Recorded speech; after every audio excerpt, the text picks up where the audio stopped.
Multimedijalni web portal radiobijelopolje.me. Aktuelnosti iz Bijelog Polja, Crne Gore, regiona i svijeta. radiobijelopolje.me.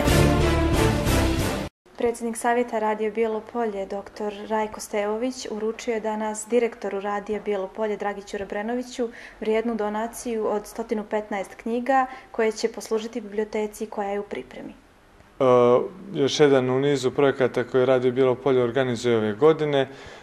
Medijska biblioteka koja je u pripremi. Mi se nadamo da će ovaj projekat zaživjeti, da ćemo imati podršku institucija. Ono što je velika stvar jeste da u saradnji sa časopisom, međunarodnim naučnim časopisom Medijski dijalozi pripremamo jedan segment koji će se ticati samo časopisa i literature, znači knjiga iz oblasti medija, ali i nekih drugih sadržaja koji mogu da doprinesu ovom našem projektu pod nazivom medijska pismenost, to jest da doprinesu našim građanima, učenicima, studentima da uvijek mogu da iskoriste ovaj prostor, da se oplemene, da iskoriste knjigu, da pročitaju, da uzmu, da posude, čak i neke imamo i da poklonimo, znači da mogu da svoje znanje u ovoj biblioteci usavrše i da možda se raspitaju za neke sadržaje koji ih zanimaju.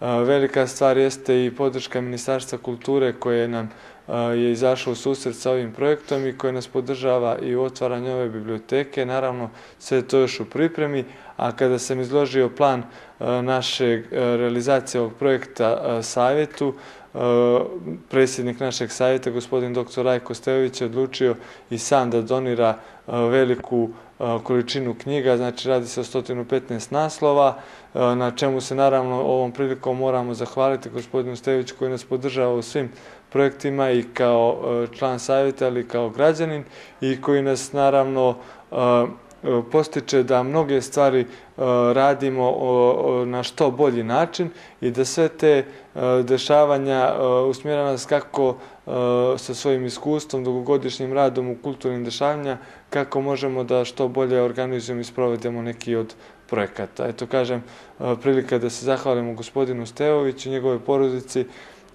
s obzirom na to da je on pročitao sve te knjige, eto sada veliki broj njih i sa posvetom, sada je došlo vrijeme da ih ustupi ovoj našoj novoj biblioteci koju pripremamo. Bilo je dana kada je on dolazi iz biblioteke gradske, kada uzme po 5-6 naslova i sutra dan se vrati sa istim tim naslovima. Ja kažem, čas prije ste ih pročitali, doktor, oni supruge sve to pročitaju, znači eto još jedna prilika da ocitiram uspomene na našu dragu pokojnu profesoricu koji su znači zajedno tokom života skupljali sve te knjige i koji su nam eto ovom prilikom donirane našoj medijskoj biblioteci.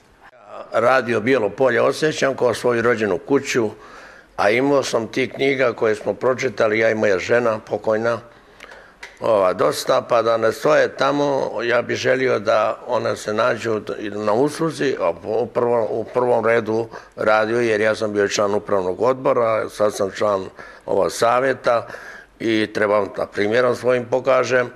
Ovo je samo prvi dio, ali imamo dosta tih knjiga koji su u Mojkovcu i ovo će biti samo početak ovih donacija, a ja se nadam baš toliko još će biti. Želim da poručim svima onima koji imaju da pomognu Radio Bijelo Polje i da ova divna prostorija, kad je ovako okličena, uređena, bude puna knjiga i da koristi i radiju i onima slušalcima radija i svim oni koji budu se interesovali da uzmu knjigu, da pročitaju i da vrate. A knjige ako stoje samo u kući, a ne čitaš ih, to nije baš dobro. Bolje nek se onda nađu za opštu korist.